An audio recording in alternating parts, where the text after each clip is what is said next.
Bienvenue sur RMC 7h54, Bérengère Boquillon. Expliquez-nous. Le géant du tabac Philip Morris est accusé de trafic de cigarettes. Il fait même l'objet d'une plainte aux États-Unis. Oui, alors vous savez, c'est pas la première fois qu'on accuse les géants du tabac d'alimenter eux-mêmes le trafic de cigarettes.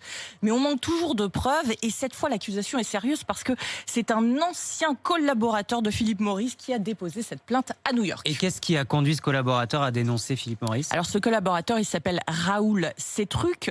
Il dirige une société d'études à Genève qui travaille depuis 20 ans avec Philip Morris sur la lutte contre le commerce parallèle de tabac.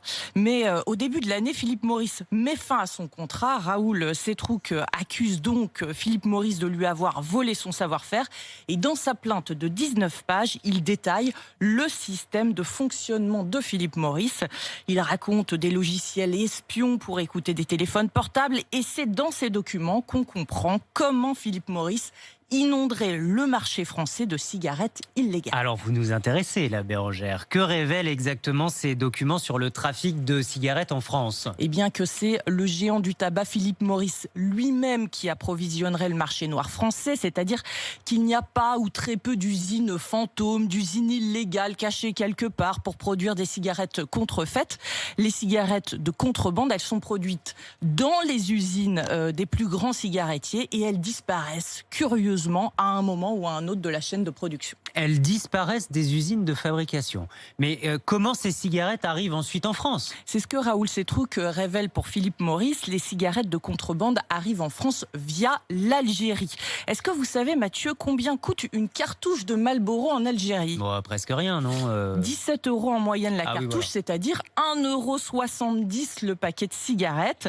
C'est donc très intéressant de surproduire des cigarettes en Algérie, c'est-à-dire de produire beaucoup plus que ce qui va être effectivement consommé dans ce pays, les paquets supplémentaires étant destinés en fait à la contrebande en France. D'accord, j'ai compris. Et alors comment on transporte les cigarettes de l'Algérie jusqu'à la France ? Eh bien dans des conteneurs, dans des camions, on en attrape quelques fois, mais pas souvent, mais aussi, et ça c'est beaucoup plus difficile à combattre, par ce que les douaniers appellent le trafic fourmi. Un simple bagage rempli de cartouches par exemple, et il est impossible pour les douaniers de contrôler tous les bagages qui arrivent d'Algérie en bateau, en bus ou en avion. Et on a donc une plainte aux États-Unis. Ça pourrait donner lieu à une autre plainte, mais cette fois-ci en France, chez nous. Oui, ça a déjà fait l'objet d'une question au gouvernement fin novembre de François-Michel Lambert, député des Bouches-du-Rhône. Je l'ai eu hier au téléphone. Il me disait qu'il attendait le 4 janvier pour déposer sa plainte. La justice américaine a en effet jusqu'au 4 janvier pour décider de poursuivre ou pas Philip Morris. Et qu'est-ce que ça changerait ? Qu'est-ce qu'on a à y gagner ? Les enjeux sont énormes, puisque une cigarette sur 4 ou une cigarette sur 5 fumée en France n'a pas été achetée chez un buraliste français.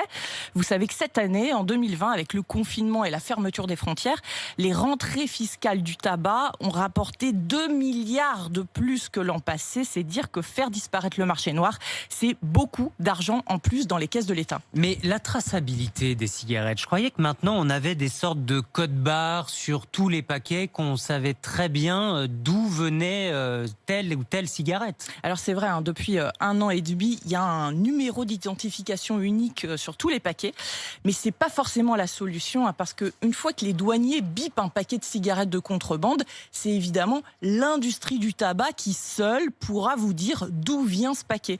Donc si c'est eux qui organisent en effet la contrebande, tout ça ne vaut pas grand-chose. C'est pour ça que la plainte de Raoul Cetruc, qui détient une partie du secret, pourrait être la pièce du puzzle qui pourrait tout changer. On n'a pas fini d'y travailler. Merci beaucoup, Bérengère Boquillon.